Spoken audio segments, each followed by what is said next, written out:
My grandmother called on a Wednesday, 3 weeks after my sister's surprise birthday party, the one my parents hosted for 200 guests and somehow forgot to invite me to. Her voice carried that same steady tone she always used when she expected something handled quickly and without questions. "Come see me," she said. "Saturday. Alone. And don't mention it to your mother." I was holding a cat in my left arm, a calico with an ear infection who hated being carried. I didn't drop her, but I did lower myself onto the cold tile floor of the exam room and say, "All right, Grandma." My grandmother Ruth had hands that always smelled faintly of flour and wrote numbers so small they looked printed. She worked as an accountant for a lumber company in northern Pennsylvania for 31 years. Even after retirement, she kept a notebook in the kitchen drawer where she recorded every grocery receipt, every electric bill, every birthday card she mailed, and the exact cost of postage. She taught me how to count coins when I was 6. Quarters first, then dimes, then nickels, pennies last. "Pennies," she said, "are the ones people toss aside. That tells you something about people." My mother, Karen, had a different system entirely. Hers was a system of attention, and the arithmetic was simple. My younger sister, Lila, received most of it. I received whatever remained. Lila was 4 years younger than me, and she had the kind of needs that filled every room she entered.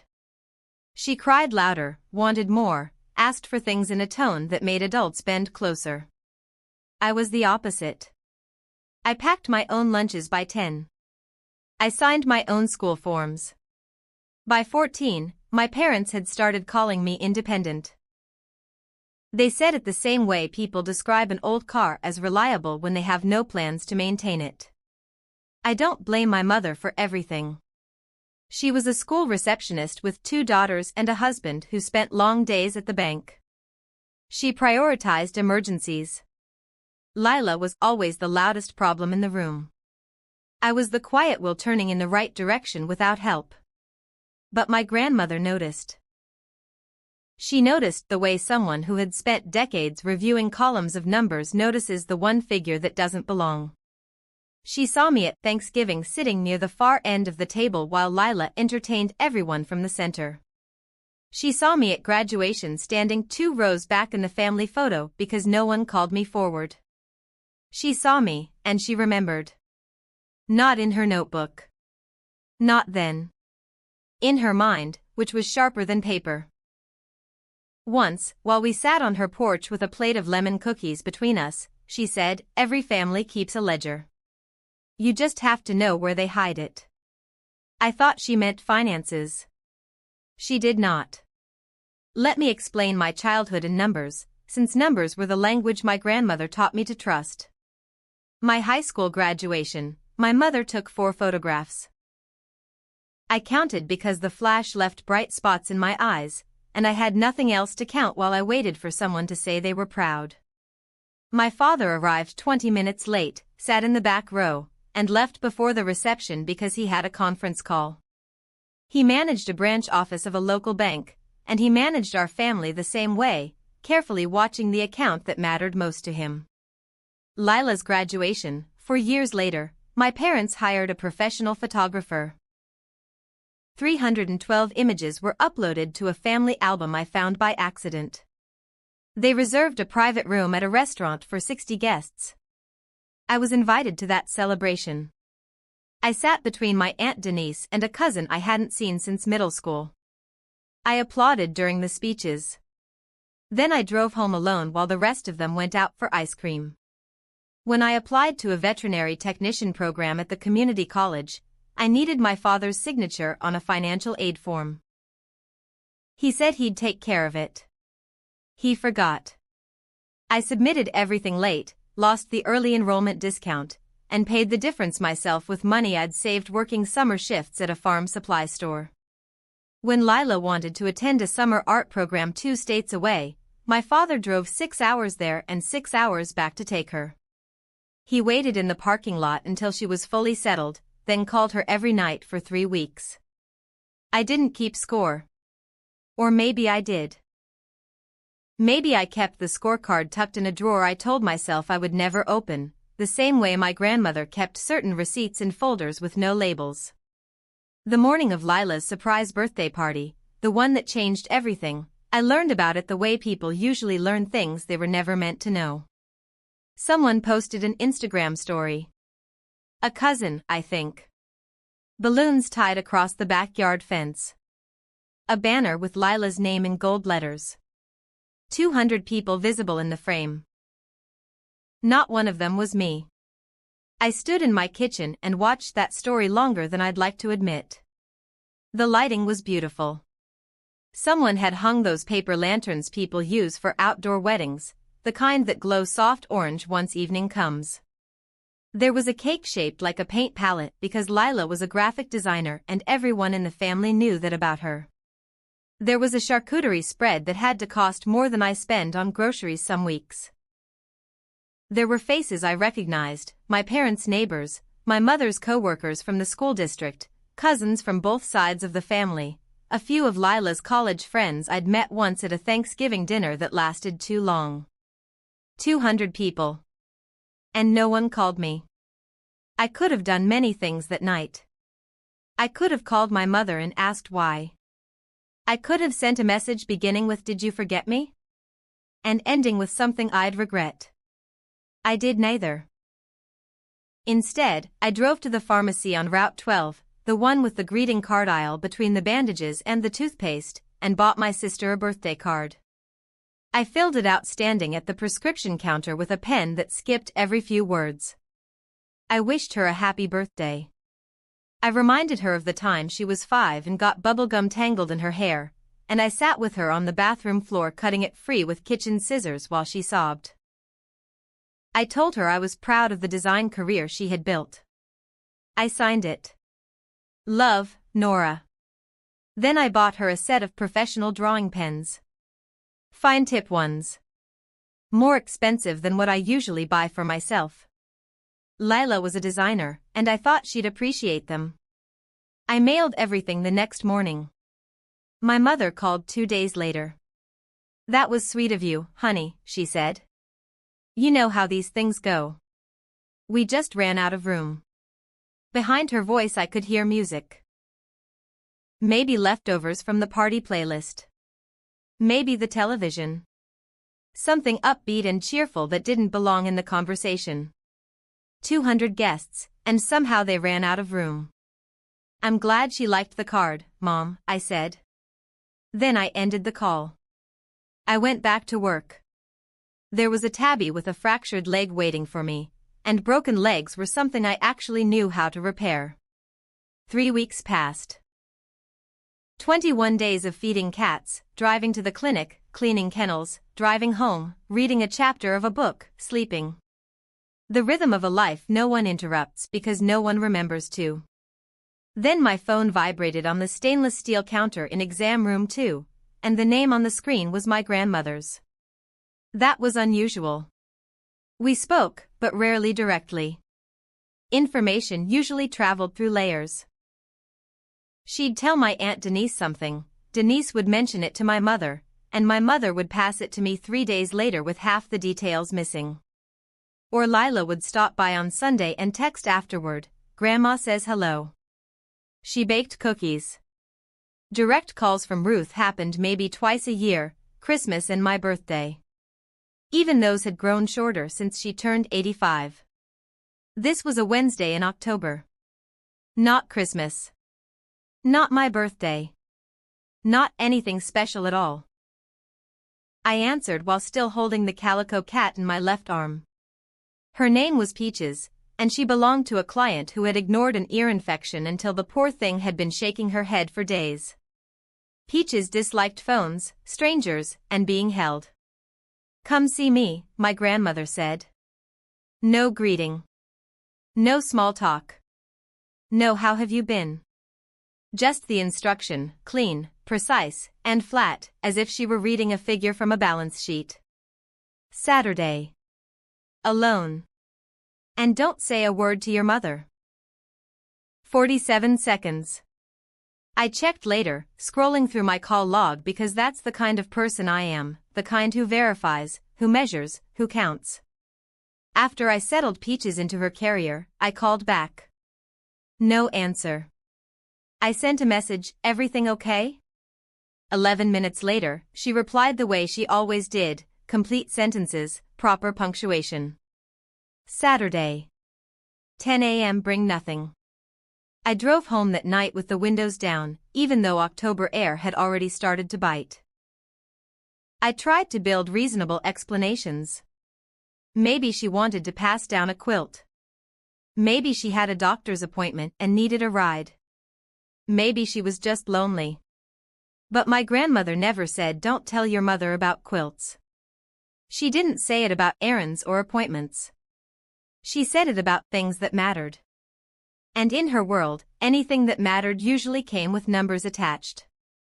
On Friday night, I baked lemon cookies using her recipe, the one with extra zest, and packed them into a tin. Saturday morning, I drove to her house with that tin in my hands and a feeling in my chest that reminded me of the moment before opening test results you already suspect won't be good. Her house sat on Birch Lane, a small white cottage with wooden siding repainted every few years by whichever family member she convinced to help. Lavender lined the front steps. She had planted it the year my grandfather died, and every spring it returned thicker, fuller, almost stubborn in its growth. She was waiting on the porch when I arrived. Rocking chair. Sweater buttoned all the way up despite the mild weather. On her lap rested a thick manila envelope with a clasp, the kind you buy at office supply stores, not the kind that arrives in the mail. You brought cookies, she said. You told me not to bring anything. I know what I said. Give me one. I passed a cookie through the screen door. She took a careful bite, the precise kind of bite that comes from seeing the same dentist for 30 years. Then she gestured toward the hallway. Inside. Back bedroom. The room smelled faintly of lavender sachets and old wool. The bed was tightly made, corners sharp enough to reflect my grandfather's military habits, habits my grandmother had kept long after he no longer could. On top of the white quilt were 3 manila folders, lined up neatly like evidence laid out for review. Each one was labeled in her handwriting, small, clean, blue ink. She sat on the edge of the bed and patted the spot beside her. I sat. Your grandfather loves you, she said. Not loved. Present tense. As if he were still somewhere nearby, listening. I know, Grandma.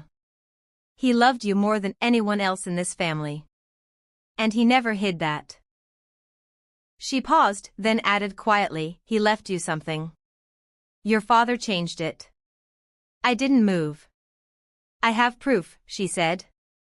She picked up the thick envelope, the one from her lap, and opened the clasp with steady hands. The hands of someone who had spent decades balancing numbers without ever losing track. Mine were not steady. She pulled out 2 documents. Both were photocopies, crisp and clear. She kept her printer in better condition than most people kept their cars, and she had made these copies herself. This, she said, placing the first document on the quilt between us, is the will your grandfather signed with Martin Hale in 2012. 2 years before he died. I recognized the name. Martin had been my grandfather's fishing partner, a probate lawyer who worked out of a converted garage across town. He'd attended the funeral, wearing a tie that didn't quite reach his belt, crying quietly in the parking lot afterward. And this, she said, setting the second document beside the first, is the will your father filed with the county after your grandfather passed. Different attorney. Your grandfather never saw it. I picked up the first document. In the margins, my grandfather's handwriting appeared, unsteady, but unmistakably his. Saturday. Alone. And don't say a word to your mother. 47 seconds. I checked later, scrolling through my call log because that's the kind of person I am, the kind who verifies, who measures, who counts. After I settled Peaches into her carrier, I called back. No answer. I sent a message, everything okay? 11 minutes later, she replied the way she always did, complete sentences, proper punctuation. Saturday. 10 a.m. bring nothing. I drove home that night with the windows down, even though October air had already started to bite. I tried to build reasonable explanations. Maybe she wanted to pass down a quilt. Maybe she had a doctor's appointment and needed a ride. Maybe she was just lonely. But my grandmother never said don't tell your mother about quilts. She didn't say it about errands or appointments. She said it about things that mattered. And in her world, anything that mattered usually came with numbers attached. On Friday night, I baked lemon cookies using her recipe, the one with extra zest, and packed them into a tin. Saturday morning, I drove to her house with that tin in my hands and a feeling in my chest that reminded me of the moment before opening test results you already suspect won't be good. Her house sat on Birch Lane, a small white cottage with wooden siding repainted every few years by whichever family member she convinced to help. Lavender lined the front steps. She had planted it the year my grandfather died, and every spring it returned thicker, fuller, almost stubborn in its growth. She was waiting on the porch when I arrived. Rocking chair. Sweater buttoned all the way up despite the mild weather. On her lap rested a thick manila envelope with a clasp, the kind you buy at office supply stores, not the kind that arrives in the mail. You brought cookies, she said. You told me not to bring anything. I know what I said. Give me one. I passed a cookie through the screen door. She took a careful bite, the precise kind of bite that comes from seeing the same dentist for 30 years. Then she gestured toward the hallway. Inside. Back bedroom. The room smelled faintly of lavender sachets and old wool. The bed was tightly made, corners sharp enough to reflect my grandfather's military habits, habits my grandmother had kept long after he no longer could. On top of the white quilt were 3 manila folders, lined up neatly like evidence laid out for review. Each one was labeled in her handwriting, small, clean, blue ink. She sat on the edge of the bed and patted the spot beside her. I sat. Your grandfather loves you, she said. Not loved. Present tense. As if he were still somewhere nearby, listening. I know, Grandma. He loved you more than anyone else in this family. And he never hid that. She paused, then added quietly, he left you something. Your father changed it. I didn't move. I have proof, she said. She picked up the thick envelope, the one from her lap, and opened the clasp with steady hands. The hands of someone who had spent decades balancing numbers without ever losing track. Mine were not steady. She pulled out 2 documents. Both were photocopies, crisp and clear. She kept her printer in better condition than most people kept their cars, and she had made these copies herself. This, she said, placing the first document on the quilt between us, is the will your grandfather signed with Martin Hale in 2012. 2 years before he died. I recognized the name. Martin had been my grandfather's fishing partner, a probate lawyer who worked out of a converted garage across town. He'd attended the funeral, wearing a tie that didn't quite reach his belt, crying quietly in the parking lot afterward. And this, she said, setting the second document beside the first, is the will your father filed with the county after your grandfather passed. Different attorney. Your grandfather never saw it. I picked up the first document. In the margins, my grandfather's handwriting appeared, unsteady, but unmistakably his. The handwriting looked exactly like his. Uneven, heavy, the grip of a man who had spent most of his life holding tools, not pens. In blue ink, next to the section about dividing his assets, he had written, for the one who never asks for anything. The original will left 70% of everything to me. The house. The 47 acres of farmland east of Route 9. The savings account at the credit union, $142,000 he had built over decades of timber work and soybean harvests. 20% went to my father. 10% was set aside in a trust for future grandchildren. The second will, the one my father filed, told a different story. 50% to him. 30% to my sister. 20% to me, held in a trust, managed by him. I had never seen a single statement. Not a quarterly report. Not a call. Nothing. I read both documents 3 times. I work as a veterinary technician. I read lab results every day. I know how to compare 2 sets of numbers and recognize when something doesn't line up. This doesn't match, I said quietly. Does your father know you have this? My grandmother looked at me the way she used to study a column of figures that refused to balance, calm, exact, already ahead of the answer. Not yet, she said. She wasn't finished. She never presented half a case. She opened the first folder. Inside were bank statements from the credit union account. My grandfather's account, the one that had held $142,000. Yellow highlighter marked the withdrawals. One by one, starting 3 months after his death. $5,000. $8,000. $22,000 in a single withdrawal that March.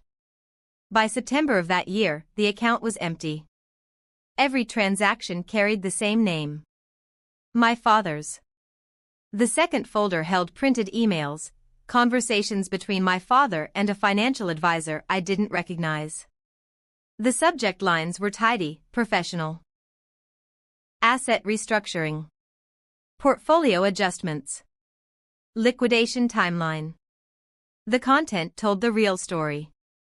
He had taken the money meant for me and invested it into a commercial real estate deal that collapsed less than 2 years later. The loss was described in careful language, the kind that tries to soften something that can't be softened. The third folder held a property deed. The 47 acres. The land where I used to pick blackberries in late summer, staining my fingers purple along the fence line. Sold. 2 years after my grandfather died. Sale price, $198,000. The money deposited into a personal account, my father's name alone. No notice. No discussion. No mention in any family conversation. Ever. I looked at my grandmother. She sat upright, feet planted, hands folded neatly on the quilt. Everything arranged the way she arranged all things. By order, by date, by consequence. I found the discrepancy in 2016, she said. 2 years after he passed. I was reviewing old statements. I still had copies from when I handled the household accounts. The numbers didn't match. So you kept going, I said. She nodded once. Why didn't you say anything? She paused. I had a stroke, she said simply. 2 months after the funeral. There were days I couldn't dress myself. Your father drove me to therapy. Another pause.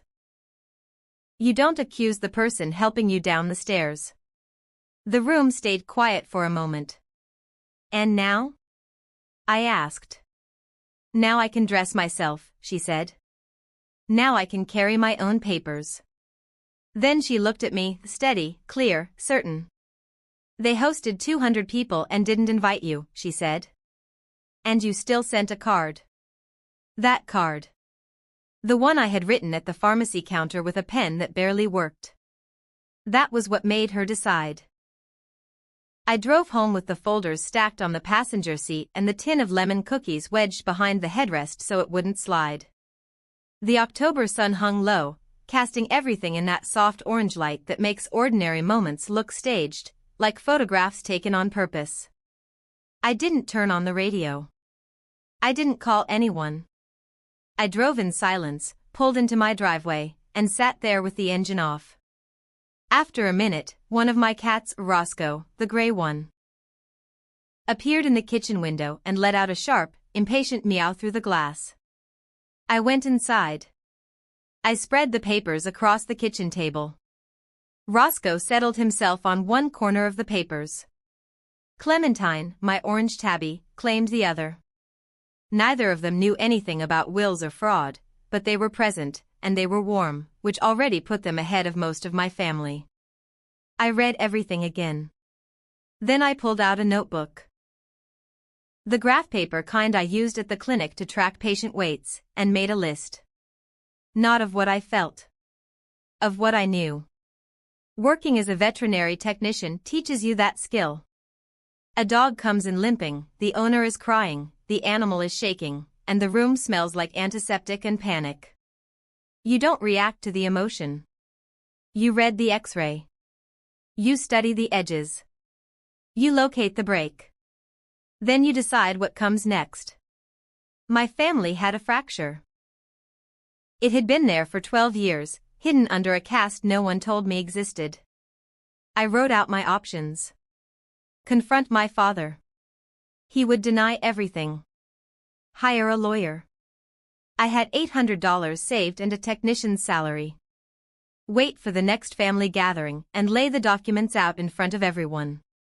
That would feel good for about 5 seconds, and then turn into chaos. And chaos always favors the person with the most to hide. At the bottom of the third folder, my grandmother had clipped a small piece of paper, a receipt from a bakery, lemon filling listed at the top. On the back, in her careful blue handwriting, she had written a single line. Call Martin Hale. He wrote the original. He'll know what to do. Below that, a phone number. I picked up my phone. Not to call my father. Not my mother. I called the number written on the back of a cookie receipt. Martin Hale's office was a converted one-car garage he had insulated years ago with plywood and leftover carpet. Inside, a desk, a filing cabinet, a green-shaded lamp, and a framed photo of him and my grandfather holding a fish so large it barely fit in the frame. He was in his late 60s. Officially retired, but in practice, that just meant he chose his cases instead of accepting them all. He liked my grandmother. He had liked my grandfather even more. Sit, he said when I walked in. He didn't offer coffee. He glanced at the folders in my hands. Ruth called last week, he added. Said you'd be coming? Of course she had. I laid everything out on his desk. He put on his reading glasses, low on his nose, and began to go through the documents. Not rushed. Not slow. The way someone reads when they already suspect the answer but need to confirm every detail. I drafted this will, he said, tapping the original. Spring of 2012. Your grandfather sat right where you are now. Said he wanted you taken care of. Said you were the one who wouldn't ask. He removed his glasses and looked at the second document. This version didn't come through me, he said. I never saw it. Your father used someone else. Can it be challenged? I asked. He leaned back slightly. The clock starts when a beneficiary knows, or reasonably should know, about a change like this, he said. You weren't informed. You were away at school when your grandfather passed. Your father was the executor. He paused, then added, that clock hasn't started yet. You're still within your rights. He outlined the plan. A formal letter to my father, certified, with proof of delivery, requesting a full accounting of the estate. At the same time, an invitation. Not to court. Not to a deposition. To a meeting. A family estate review, he called it. In his office. One table. One room. One conversation. Bring anyone connected to your grandfather's estate, he said. Your father. Your mother. Your sister. Your aunt. Anyone who has a stake in what happened. He signed the letter right there at his desk, using a pen engraved with my grandfather's initials. He had kept it all these years. Some people keep things because they're valuable.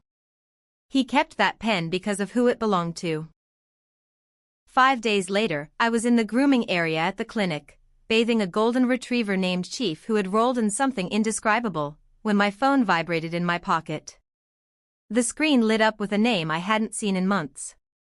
Dad. He hadn't called me in 4 months. Not since July, when he'd asked if I could pick up a prescription for my mother while she was at work. That was the kind of call I usually got. Practical. Efficient. The kind you make when you expect the other person to say yes without asking questions. "We need to talk," he said. His voice was even, controlled in that way he used at the bank when something came back flagged. But underneath it, I could hear the strain. Like a pipe carrying too much pressure, humming just before it gives. "As a family. This weekend." "Okay, Dad." I said it the same way I had said okay, Grandma 3 weeks earlier.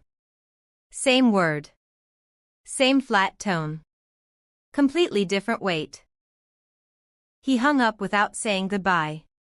30 minutes later, my mother called. "Honey, what's going on?" Her voice had that thin, uncertain edge it always got when she didn't understand something but didn't want to sound afraid. "Your father won't show me something. He's been in the study with the door closed for an hour. He was on the phone with someone, I couldn't hear who." "Ask Dad," I said. "Sweetheart, I am asking you." "I know. But this one comes from him." She went quiet. Then, softer, "Are you okay?" I almost said yes. Automatically. That old reflex. "I'm fine. I don't need anything. I'm the easy one." But something had shifted.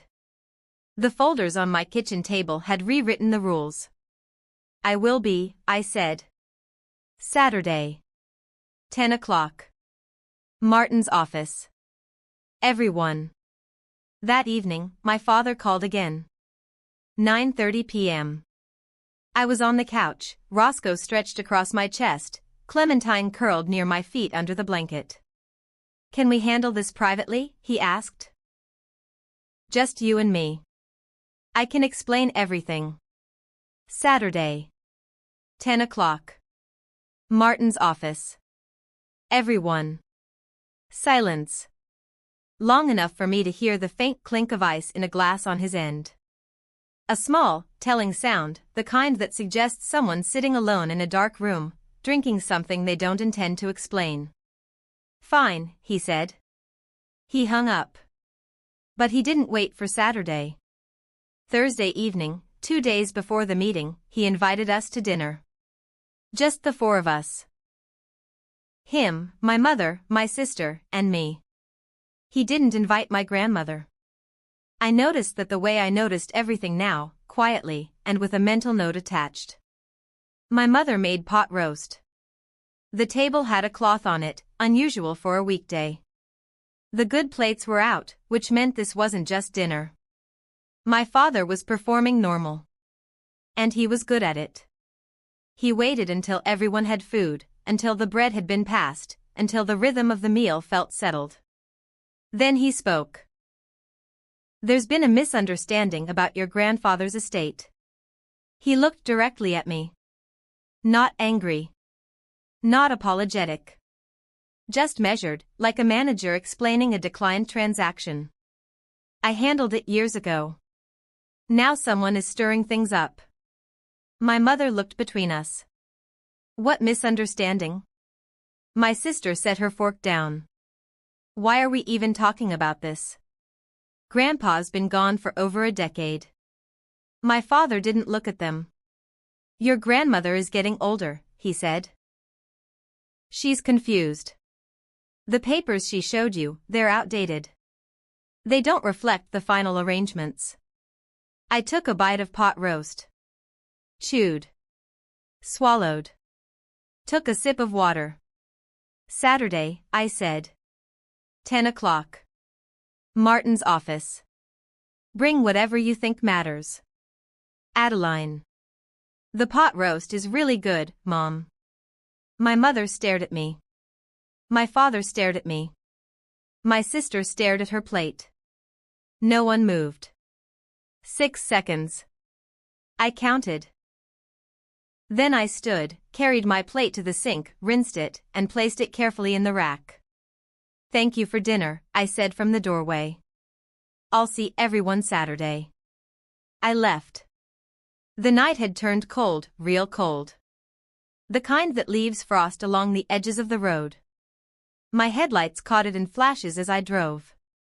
I turned on the heater and thought about what my grandmother had said about ledgers. My father had been keeping one too. Just not the kind written on paper. A ledger of omissions. What he didn't tell my mother. What he didn't tell me. What he didn't tell himself. I hadn't finished my dinner. Not because I wasn't hungry. Because I had learned something. You don't reveal your hand at the wrong table. Friday morning, my aunt called. She was my father's younger sister, 3 years younger, recently retired from dental work, married to a quiet man who noticed more than he said. And when she called, her voice didn't waste time pretending things were normal. She lived 2 miles from my grandmother and stopped by 3 times a week. "Your father went over there yesterday," my aunt said. No greeting, no build-up. The Sutton women, I was learning, started conversations the way they handled numbers, straight to what mattered. "How long?" 2 hours. I was there when he arrived. He asked me to leave. "What did you do?" "I made tea in the kitchen," she said. And when he came out, his face was red. He didn't look at me. Your grandmother was still in her chair. Same posture. Same place. She asked if I wanted a lemon cookie. I could see it clearly. My grandmother sitting upright, calm, hands folded. My father standing over her, trying to convince a woman who had spent 4 decades balancing accounts that she had suddenly forgotten how numbers worked. What did he say to her? He told her she was confused, my aunt said. That the papers were old. That she misunderstood them. She paused. Your grandmother told him she could recite every line of that estate from memory. Another pause.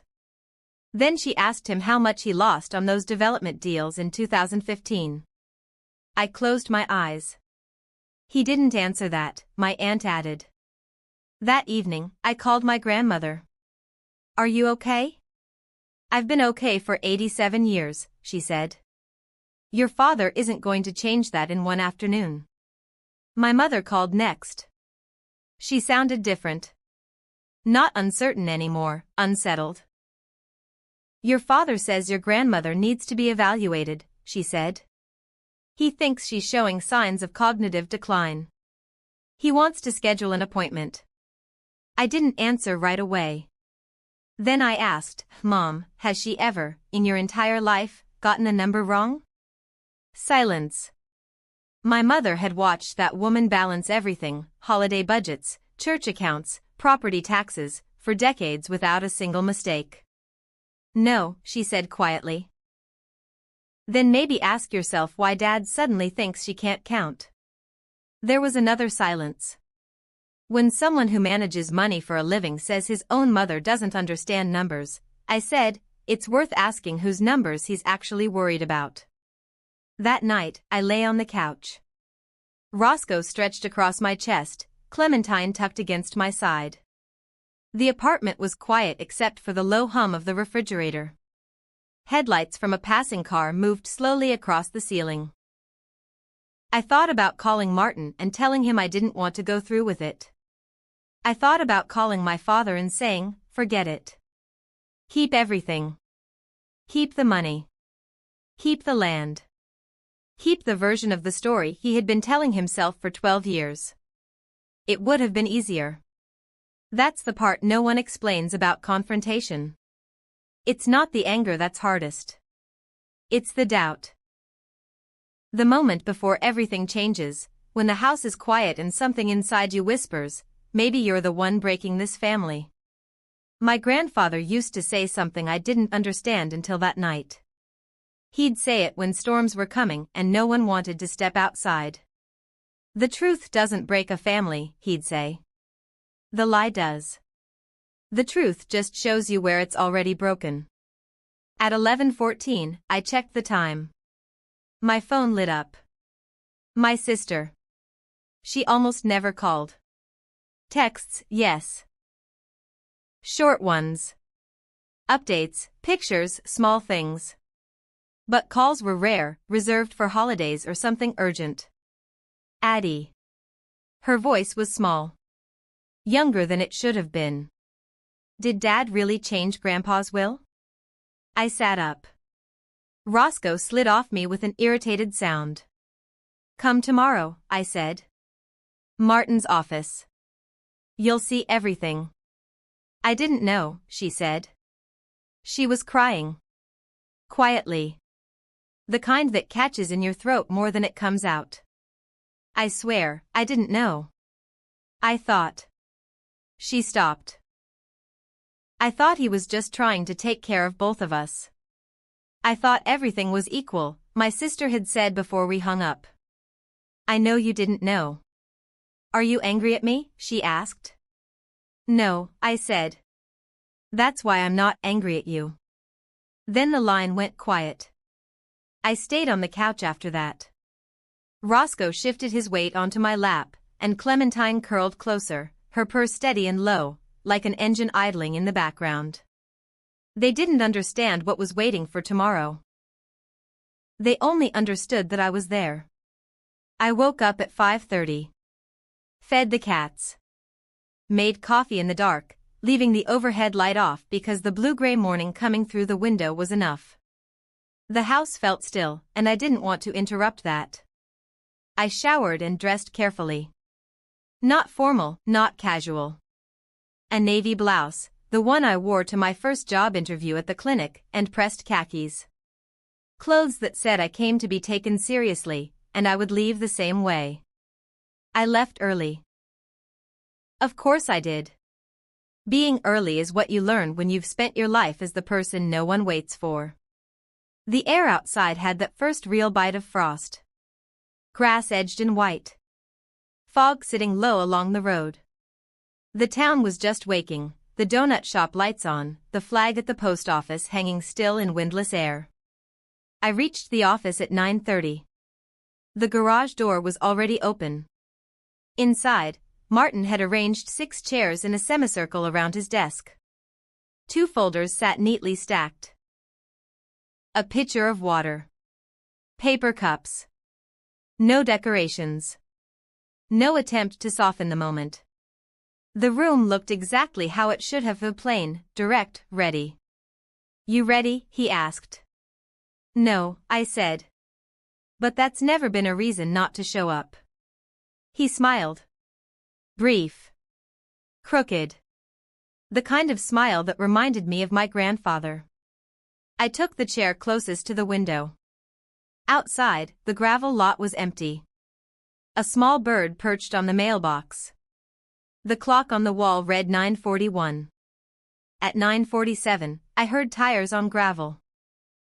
That sound, stones shifting, grinding, suddenly louder than it had ever been before. I didn't turn around. I already knew the sound of my father's car. I had known it my whole life. He walked in first. Suit pressed. Charcoal gray. The kind he wore to formal events and funerals. Clean shaven. Jaw tight.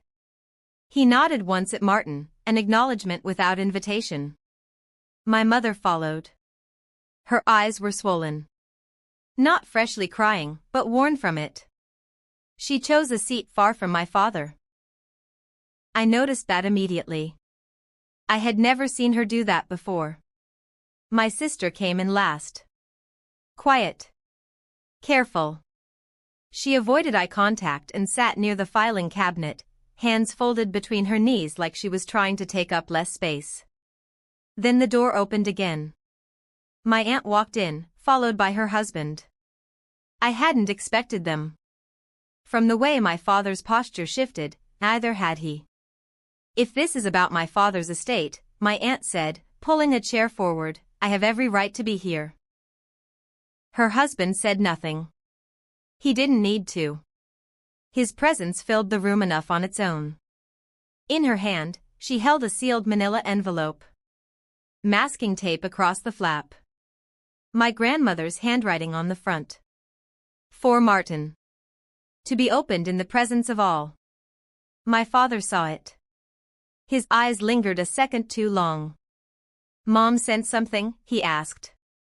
She did, my aunt replied. Martin stood. No hesitation. No theatrics. No unnecessary words. Just a man who understood exactly what kind of moment this was, and had no intention of softening it. He stood, and the room settled into silence. I called this meeting to review irregularities in the estate of Harold James Sutton, deceased March 2014, he said. Everything discussed here is documented. I'll walk through the material first. After that, everyone will have a chance to respond. My father straightened in his chair. He understood that word, documented. He understood exactly what was about to happen. And for the first time in 12 years, there was nowhere for him to redirect the conversation, no way to defer it, no way to quietly suggest that I preferred not to make a fuss. Martin placed two documents side by side on the desk, angled so everyone could see. The original will, he said, touching the left page, executed in 2012, in my office, with witnesses and a notary present. He paused. It names Adeline Sutton as the primary beneficiary of approximately 70% of the estate, the family home, 47 acres of farmland, and the full balance of the credit union savings account. His hand moved to the right. This is the version filed after Harold's death in 2014. Different attorney. Different terms. He didn't rush. It redistributes the estate. 50% to Glenn Sutton.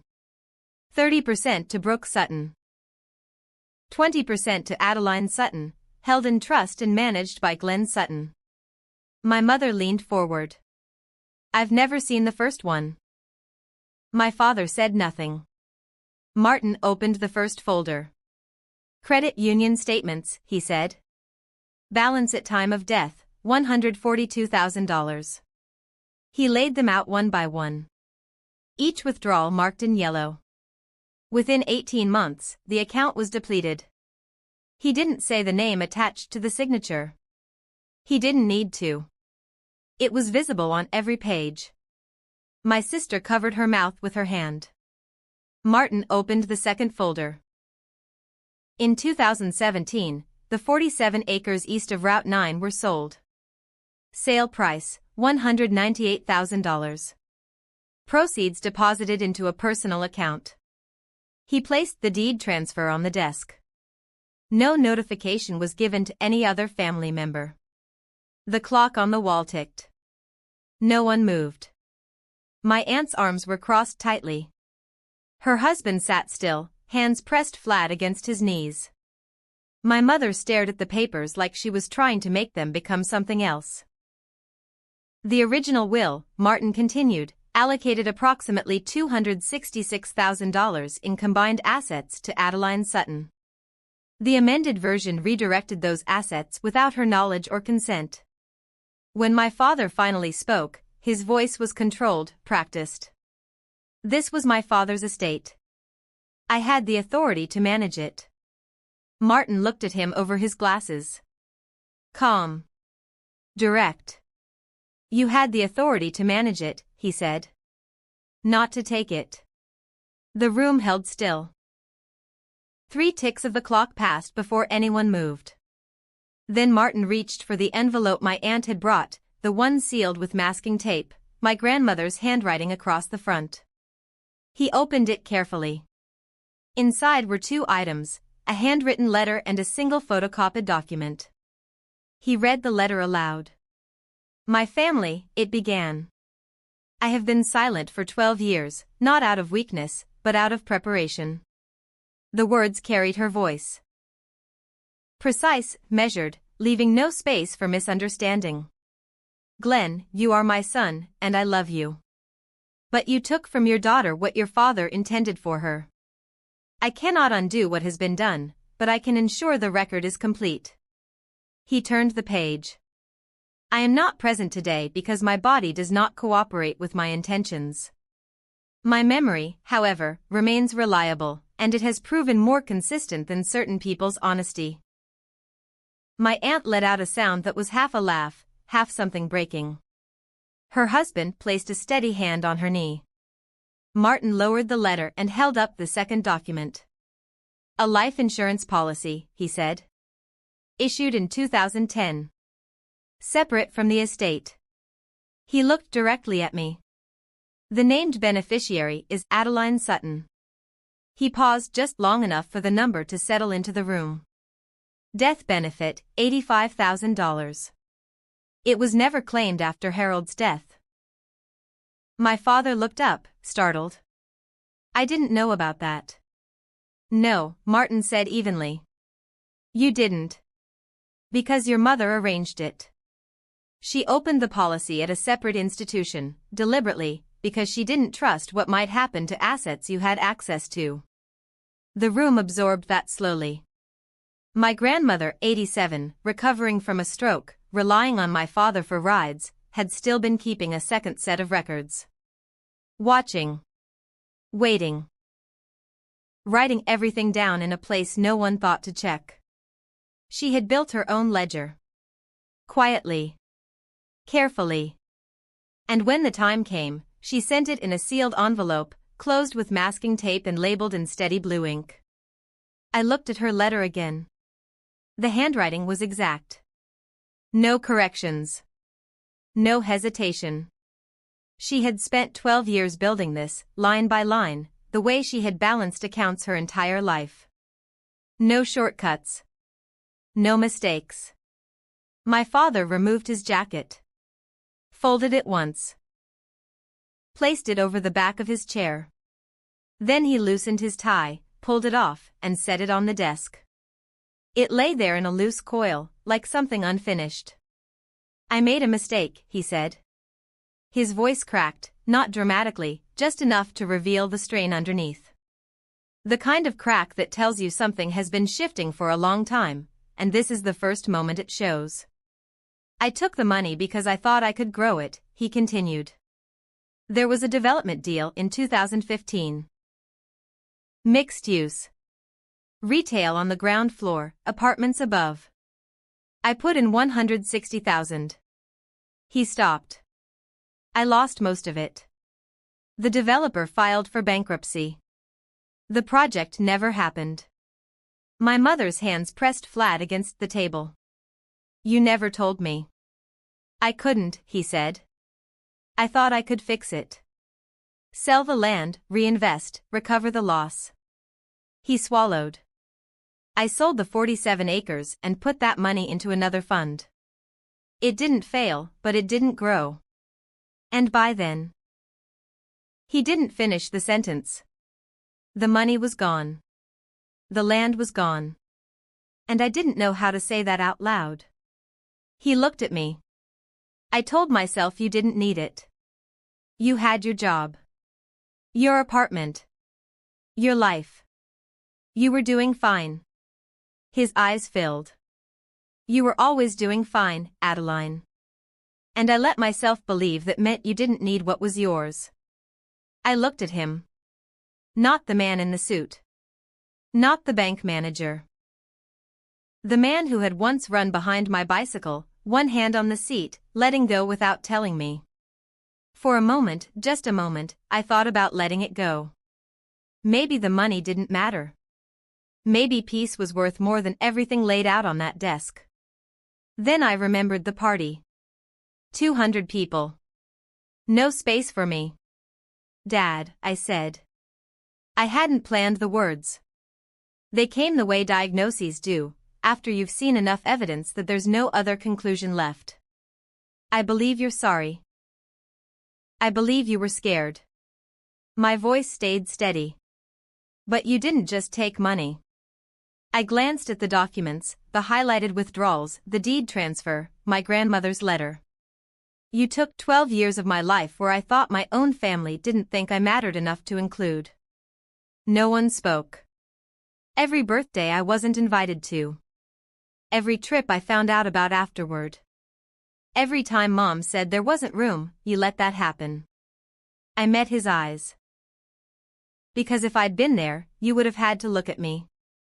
And remember. My mother was crying openly now. My aunt watched my father with something hard and complicated in her expression, anger, yes, but something else beneath it. You didn't just take an inheritance, I said. You took the story of who I was in this family. My voice didn't rise. It didn't need to. You made me the daughter who didn't need anything. Because if I needed something from you, you would have had to explain why you couldn't give it. You rewrote the narrative, I said, still steady, still level. And I believed it. Brooke's head was down now. Her shoulders shook quietly. You turned Adeline being independent into a family policy, I continued, so you'd never have to say the words, I owe Adeline a debt I can't repay. I stopped. I hadn't raised my voice once. I didn't need to. I spoke the way my grandmother spoke. The way Martin spoke. Flat. Factual. Letting the weight sit in the content, not the volume. Then I turned to Martin. What are the options? He didn't hesitate. He lined them out the way he had laid out the documents, clean, structured, unavoidable. Option 1, legal action. Formal complaint for breach of fiduciary duty. Option 2, mediated settlement. Repayment plan with documentation. Option 3, a family agreement drafted here, signed by all parties. I nodded once. I don't want to sue my father. My eyes went to Glenn. He was staring at the table now, at the tie he had set down, at the pen with my grandfather's initials resting beside the folders like it belonged there more than he did. But I want every cent accounted for, I said, in writing. With a repayment plan. Glenn looked up. His eyes were red. His hands stayed flat on his thighs, like he was holding himself still by force. And for the first time, he looked at me. Not as an assumption, not as a quiet presence in the background of his life, but as a person. Fully. If you've ever sat at a family table where your chair never quite belonged, where it was pulled from another room or added at the last second, you know what it feels like to exist as an afterthought. I didn't tell this story to punish anyone. I told it because sometimes being seen only happens when you stop agreeing to be invisible. My mother spoke next. She wiped her face with the heel of her hand. No tissue, no hesitation. Just instinct. The way people do when dignity stops being the priority. She turned toward my father. You told me Adeline didn't want to come to the party, she said quietly. You said she was busy. That she preferred to be alone. Glenn opened his mouth. How many times, she asked. How many times did you tell me that? He didn't answer. I asked her to drive 6 hours to take Brooke to art camp, she said, voice tightening. And she did. I asked her to sign up for family photos. She did. I asked her to come to Thanksgiving every year, and she came, and she sat at the end of the table, and she never once made it difficult. Her voice broke. And every time I said there wasn't room, it was because you told me she didn't mind. She looked at me then. Mascara streaked under her eyes, untouched. I believed you, she said. Because it was easier than asking her directly. Her voice softened. I am so sorry. I know, Mom, I said. A pause. From now on, she said, I ask you. Not him. Not Brooke. Not anyone else. I call you, and I ask you, and I listen. Her hand slid across the table, palm up, like an offering she didn't have a name for. I should have done that all along. Marge nodded slowly. I think we all should have. Roy, who had barely spoken the entire time, finally shifted in his seat. He looked at Glenn. Harold would have hated this, he said quietly. Then he looked at me. But he would have been proud of you. My mother reached across the table and took my hand. Her grip was damp from crying, tight, careful, like she had almost lost me and only just managed to hold on in time. I let her. Martin had already prepared the agreement. He said he would. And he had. The document sat on the table, 4 pages, precise language, no ambiguity, no room for reinterpretation. It was written the way my grandmother would have written it, structured, numbered, impossible to misread. Glenn Sutton would repay Adeline Sutton a total of $312,000, original inheritance plus calculated interest, over 7 years.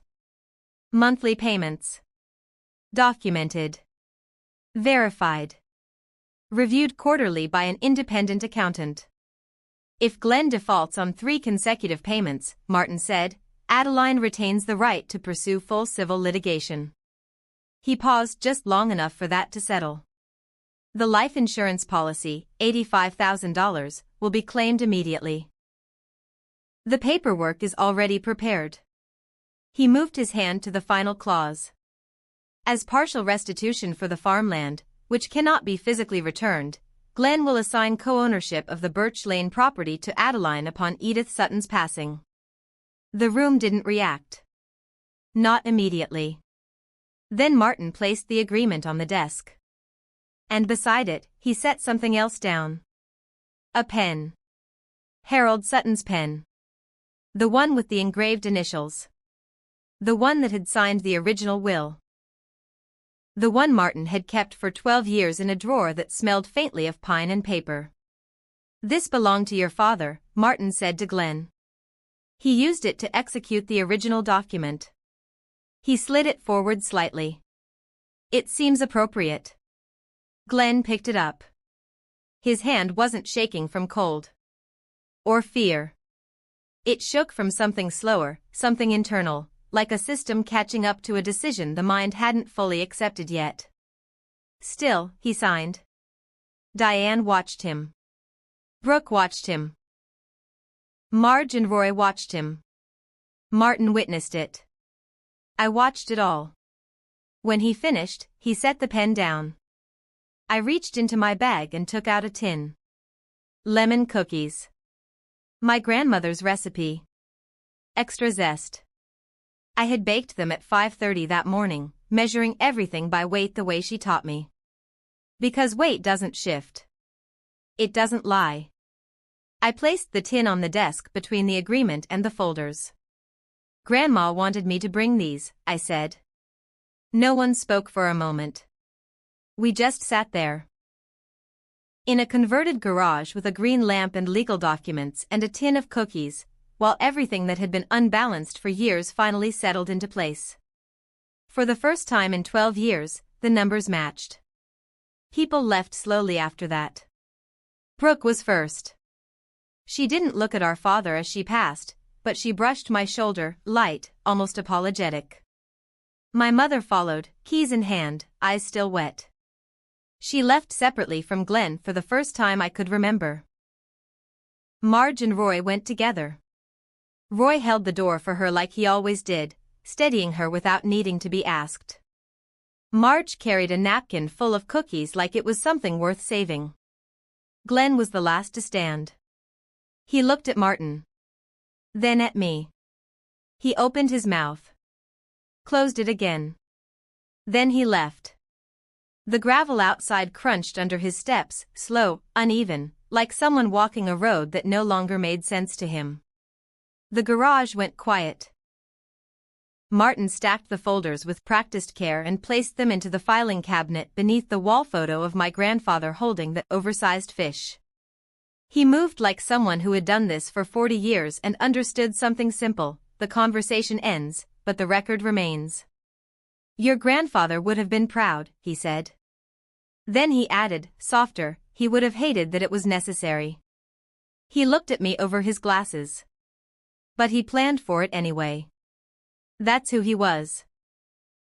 I stayed in the doorway a moment longer. Outside, the frost had burned off, The gravel lot was bright under October sun. A crow sat on the fence across the road, still and watchful. "I miss him," I said. Martin nodded once. "He knew you would," he said. "That's why he prepared for everything." I drove home the long way, passing the field where the farmland used to be. A small gas station stood there now, 2 pumps, a convenience store, racks of lottery tickets and beef jerky. I pulled in anyway. Filled the tank. Bought a pack of peppermint gum I didn't need. The receipt cost more than my grandfather's pen. But the pen had carried more weight than the land it came from. That afternoon, I went to see my grandmother. The lavender along Birch Lane was still holding on, green despite the frost, stubborn in the way only certain things are, the kind that don't give up until winter makes them. She was already on the porch when I reached the steps. Rocking chair. Blanket over her knees. A cup of tea balanced carefully on the armrest like it had always belonged there. "Did he sign?" she asked before I even sat down. "Yes," I said. "He signed." She nodded once and took a slow sip of tea, like that was all the confirmation she needed. I lowered myself into the other chair, the straight-backed wooden one my grandfather used to sit in with his newspaper. No one had moved it since he died. The wood was faded to a soft gray, worn smooth by weather and time, and it creaked under my weight in a way that somehow felt familiar. Comfortable, even. I told her everything. The room. The documents. Martin reading her letter out loud. The moment the life insurance policy landed on the table. My father's face changing, not dramatically, not loudly, but in a way that looked like something inside him had finally stopped holding. My mother's tears. Brooke's silence. Roy's voice, steady, heavy. Saying Harold would have hated it, but would have been proud anyway. My grandmother listened the way she always did. No interruptions. No little sounds of agreement. No performance of attention. Just stillness. Presence. The slow rhythm of her rocking chair moving back and forth while she absorbed every word like it had weight she needed to measure. When I finished, she closed her eyes for a long moment. "I didn't want to hurt him," she said quietly. Then she opened her eyes. "I wanted him to stop hurting you." She let that sit in the air between us. "There's a difference." I nodded. "He cried," I said. "I know," she replied. "He cried when he was 8 and broke a window too. Crying doesn't mean he wasn't responsible for replacing it." I looked at her. "I told you about the settlement," I said. "Every cent repaid over 7 years. The insurance. The house arrangement." She nodded again, slow and deliberate. "What will you do with the insurance money?" she asked. I didn't hesitate. "I'm going to fix your roof," I said. "It's been leaking since 2019. That made her laugh. Not the polite kind. Not the restrained kind people offer when they think they should. A real laugh. Low, surprised, shaking her shoulders, showing the back of her teeth like she hadn't done it in a long time. "I haven't heard you laugh like that in years," I said. She wiped at the corner of her eye. "Your grandfather always said you'd fix things," she said. "He just didn't think you'd have to fix the family first." She reached for another lemon cookie from the tin I'd left on the porch railing. Took a bite slowly. Deliberately. Like she was comparing it to memory instead of taste. 6 months later, the payments started arriving. On time. My father sent them himself, paper checks in envelopes, return address printed neatly in the corner. He could have automated it. He didn't. I never asked why. Some debts, I learned, need the weight of a pen to feel real. He changed after that. Not in a way people notice immediately. Not a transformation. More like subtraction. Quieter at family gatherings. Still present, but no longer steering anything. He came to everything. Thanksgiving, Christmas, Brooke's birthday. No surprise parties anymore. Just dinners, planned in advance, every name on the reservation list exactly as it should be. He brought pie each time. Store-bought. Plastic dome still on top. He placed it on the table without comment and sat down like everyone else. And for the first time, he didn't try to lead the room. My mother called me every Sunday after that. Not with anything urgent. Just questions. Small ones. How were the cats? How was work? Whether I'd read anything good lately. Simple things. Weekly things. The kind that don't feel like much alone, but add up when you stop skipping them. The same way pennies do. Brooke sent a package 3 months after the meeting. A card, handmade. On the front, she had painted 2 cats sitting on a kitchen table, one gray, one orange. She used the same set of fine-tip pens I'd given her. Inside, in careful handwriting, it said, "I'm sorry I never noticed. I'm learning to." I put it on the fridge. Next to a photo of my grandfather holding a walleye. And another of my grandmother on her porch, tea in hand, looking like she already knew how everything would end. The insurance money arrived in January. I used part of it to fix the roof on Birch Lane, 3 days of work, new shingles, new flashing around the chimney. Part of it went toward a used truck, because my old Honda was starting to give up on hills. And $5,000 went to the animal shelter where I'd adopted Roscoe and Clementine. Because some debts aren't financial at all. Some are owed to the places that took care of you before you even knew you needed it. I didn't get a party with 200 people. What I got was something else entirely. A family that finally started counting me in. A few weeks after the roof was finished, I was helping my grandmother rearrange her front room. She'd made the decision to move her bedroom downstairs. No drama about it, no hesitation, just practicality. The stairs were getting harder, and she was the kind of woman who adjusted before life forced her to. So we carried boxes. Shifted furniture. Argued over the bookshelf like it mattered more than it probably did. She wanted it by the window. I wanted it against the interior wall because the window leaked cold air in February. She won. She usually did. In the bottom drawer of her writing desk, the one with the brass handles she polished every spring, I found a ledger. Not the kind she used during her years at the lumber company. This one was smaller. Cloth-bound. Green cover, softened at the corners from years of handling. I opened it. The first pages went back to when I was 7. Birthdays. Holidays. Visits. And beside each entry, notes. Not financial. Not accounting. Personal. About me. Adeline fixed the kitchen faucet. No one asked her. Adeline drove Edith to the eye doctor and brought lemon cookies. Adeline sent Brooke a birthday card, postmarked 1 day early. Adeline called Sunday. Asked about the garden. Adeline came to Thanksgiving. Sat at the end. Stayed for dishes. Page after page. Year after year. At the end, 2 full pages in slightly shakier handwriting but still precise. Still deliberate. A heading, written in her neat blue ink. Things Adeline has done without being asked. The final line was in red ink. The only red ink in the entire book. Underlined once. She never asked for anything. That is why she deserves everything. I closed the ledger. And I put it back exactly where I found it. Because it wasn't mine. It was hers. And some records belonged to the person who kept them.